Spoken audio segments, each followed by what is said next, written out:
19 বছরের একটা মেয়ে তার বয়ফ্রেন্ডের কাছে গিয়ে বলল, আমার 20তম জন্মদিনের উপহার হিসেবে তুমি আমাকে কি দিবা?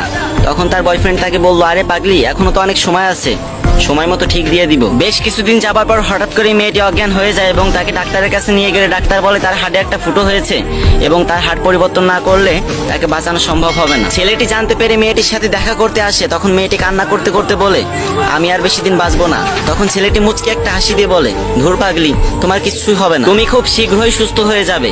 কিছুদিন পর মেয়েটি সম্পূর্ণ সুস্থ হয়ে বাসায় যায় এবং তার বয়ফ্রেন্ডকে খুঁজতে থাকে। সে যখন তার বয়ফ্রেন্ডের বাসায় যায় তখন তার বয়ফ্রেন্ডের টেবিলের উপর একটা চিঠি রাখা ছিল।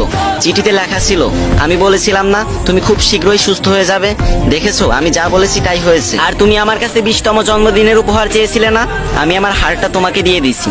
এটা হলো আমার পক্ষ থেকে তোমার জন্য ছোট্ট একটা উপহার। তখন মেয়েটি কান্নায় ভেঙে পড়লো। এমনকি জীবনে সে কখনো বিয়েও করেনি। এটাই মনে হয় ভালোবাসা, তাই না? আপনারা কি বলেন?